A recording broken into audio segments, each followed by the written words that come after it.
Imagine sitting in front of a computer. You move the cursor, click an icon, and a file opens. It all feels so intuitive, like you're in complete control. But here's the truth. What you see on the screen, the cursor, the icons, the windows, is just a metaphor. Beneath that sleek interface lies an unimaginable complexity of code, circuits, and data flows, all hidden from view. Now let's take this metaphor one step further. What if your mind works the same way? What if the reality you experience, your thoughts, feelings, even your sense of self, is a simplified interface designed to hide the deeper complexity of how your brain works? And what if the way we construct and share this interface is shaped not just biologically, but socially? Welcome back to Social Theory today. In this episode, we're exploring how social accreditation shapes our understanding of reality. Not just what we know, but how we know it. In his book Consciousness Explained, philosopher Dennett offers this compelling metaphor for understanding the mind, comparing our conscious experience to the interface of a computer. Here's how he puts it. When I interact with a computer, I have limited access to the events occurring within it. I maintain control by relying on my understanding of the detailed audiovisual metaphor provided by the user illusion. Dennett's point is that our conscious experience, the sense of being in control, of knowing ourselves, is like a user illusion. It presents a coherent, intuitive story of our inner lives while hiding the complex unconscious processes happening beneath the surface. Neuroscience supports this idea.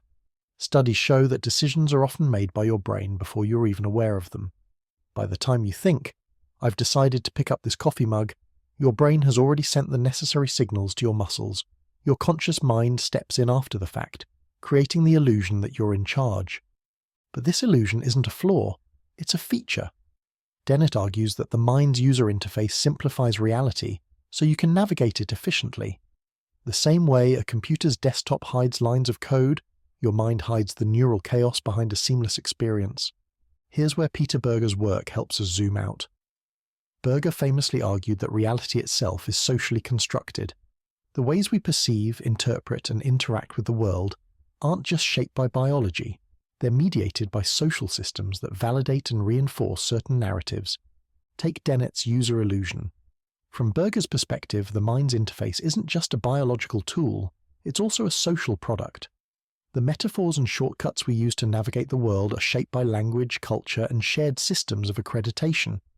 These systems define what's real, what's valuable, and what's worth paying attention to. For example, consider how we describe emotions. Phrases like broken-hearted or weighed down by stress are metaphors that make abstract feelings tangible. But these metaphors aren't universal.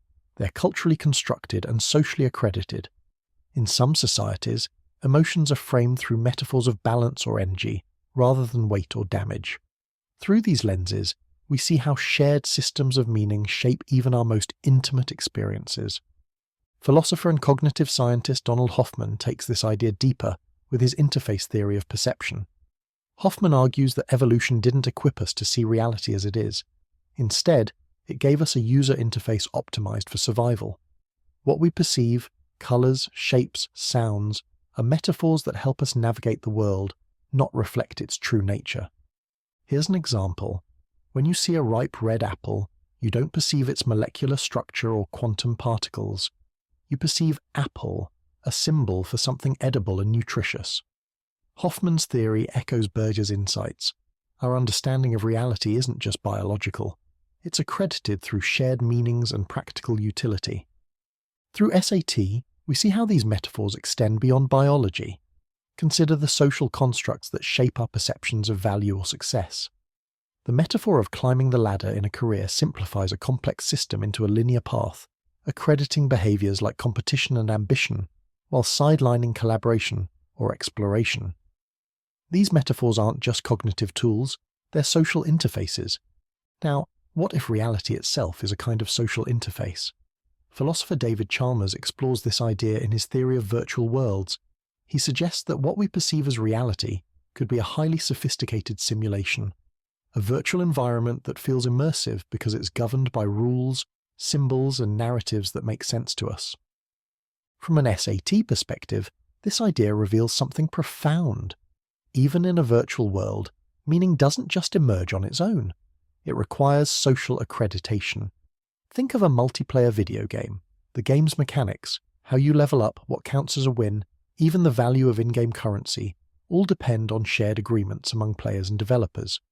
Without those agreements, the world loses its coherence. Similarly, in our reality, social systems validate and reinforce the rules and narratives that make life feel meaningful and immersive. But this leads to a deeper question. Why does consciousness exist at all?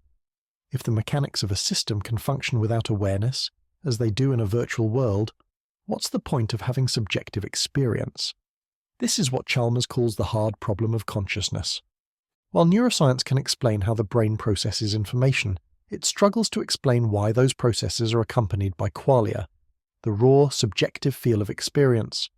To illustrate this, Chalmers introduces the thought experiment of philosophical zombies, beings that behave exactly like humans but lack consciousness. These zombies can hold conversations, solve problems, and even express emotions, but they don't actually feel anything. If a zombie can do everything we can without awareness, then consciousness isn't necessary for functionality. So why do we have it? Chalmers' ideas challenge us to think about reality itself, not just the virtual one he describes, but the shared social and metaphysical reality we inhabit. Through SAT, we see that the systems validating our perceptions, from metaphors to cultural norms, are essential for creating a world that feels coherent and meaningful. Without this accreditation, even the most sophisticated interface would crumble into chaos. Metaphors are incredibly powerful, but they can also be limiting. Dennett's user illusion works until you encounter a situation where the metaphor breaks down, exposing the complexity it was meant to simplify. Think about the metaphor of social media as a platform. It suggests neutrality, a simple stage for interaction. But as we've discussed in previous episodes, social media isn't neutral. It actively shapes behavior, attention, and norms, obscuring its deeper dynamics behind the metaphor. This is where Berger's concept of reality as a social construction becomes critical. When we take metaphors too literally, we risk mistaking the illusion for the reality it represents. Recognizing this helps us question the systems that validate our perceptions and imagine alternatives. So, how do we navigate a world built on illusions and metaphors? By recognizing them for what they are, tools, not truths. Through SAT, we can see metaphors as dynamic systems of accreditation. They evolve as societies change, reflecting new values and priorities while carrying biases and blind spots. Our minds, our perceptions, and even our social systems are built on illusions. But by examining them through the lens of S8, we can uncover the deeper forces shaping our realities and take the first step toward reclaiming the power to shape them ourselves. Thanks for joining us on Social Theory today. Join us next time as we explore more of the forces shaping our understanding of the world. And in the meantime, take a moment to reflect.